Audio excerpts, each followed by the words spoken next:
Well, welcome to another look at virtual composing.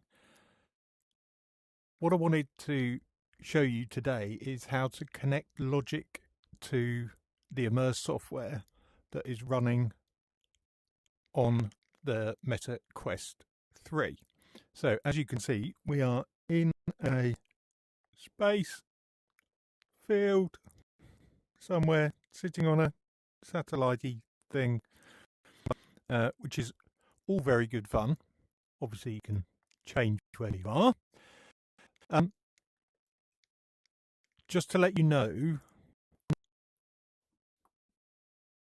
I am using a Mac Mini M2 with a Meta Quest 3 for the hardware, and the software is Immersed, which creates this whole environment, and the windows, the virtual screens you see, along with the portals to see real world keyboard, iPhone, iPad with Logic Remote running. And then I've got Logic on the main screen. I've got some settings over there I'll show you in a second. But that is the equipment, because last week I had a problem where I couldn't actually hear the sounds that were coming out. There's a few key points that I've learned over the week. First of all, turn off hand gestures in Immersed. Well, you have to turn off the hand gestures for the Meta Quest from the Meta menu. And that is because, for some reason, when I go to play on the keyboard, the hand gestures get confused, turn on various things, and start moving this portal around, which I've nicely set up for myself. And it was just irritating me. So I had hand gestures on when I was setting it up, I think, but now I've turned them off.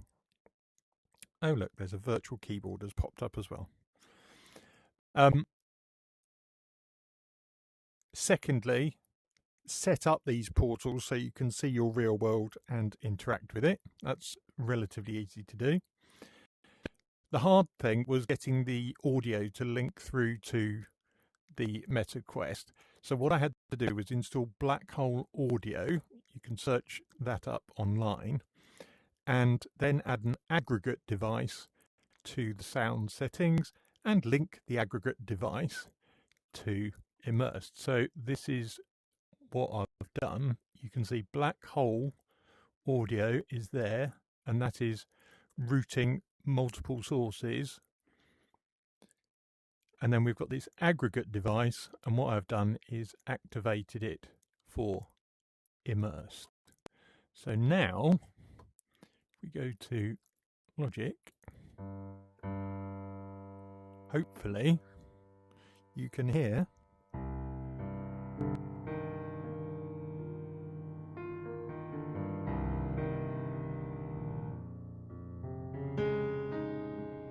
the only trouble at the moment is there is a fair bit of lag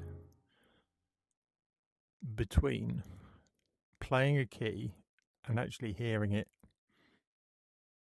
on the speakers through the Meta. So let's have a play around with something else. The great thing about this, I think, will be the ability to do things like grab a mixer, pop it on a different screen.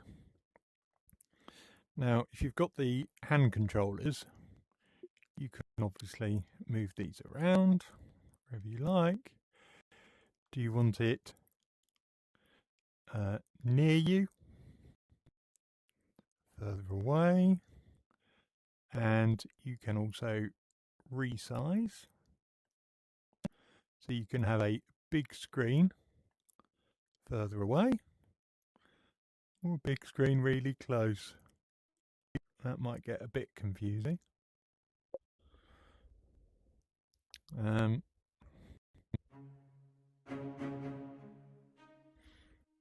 we go, there's another sound loaded up.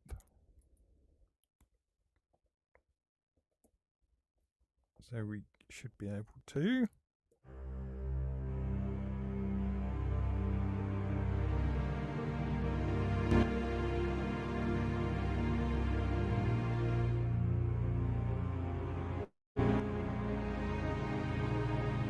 And that is glitching slightly. I think the solution may be to use the USB link. So actually physically connect to the Mac. Everything seems a little bit in development at the moment, and I have tried using some settings to connect to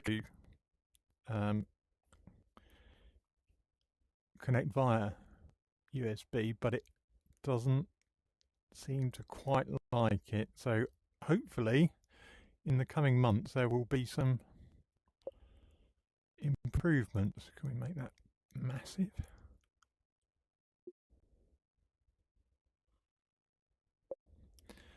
And yeah, I mean, it is interesting. I'll give you that.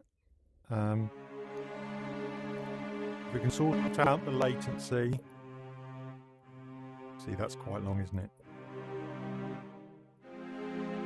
That is not going to be good enough for recording in.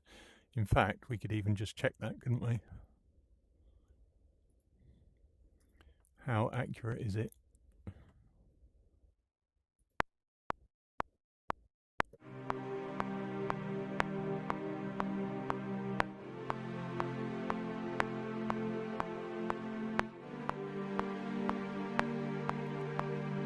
That's really off-putting. But you see, with the portal, it's really handy. I'm not having an issue using real-world devices. Did I just manage to not record any of that?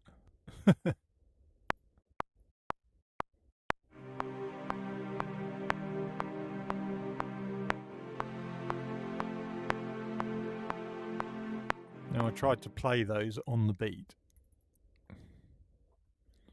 and you can see we are considerably off there. I do not want to be in a situation where I'm having to go in and drag everything back just to compose. Although once you've got the notes in, I suppose this could be an interesting environment to sit in and do your mixing. But at the moment, with the setup the way it is, I don't think I can use it. Anyway, we've got obviously I've got some more time to play with this and see if we can get USB connected. Right. Thanks for watching. Like and subscribe, always appreciated. See you next time. Bye for now.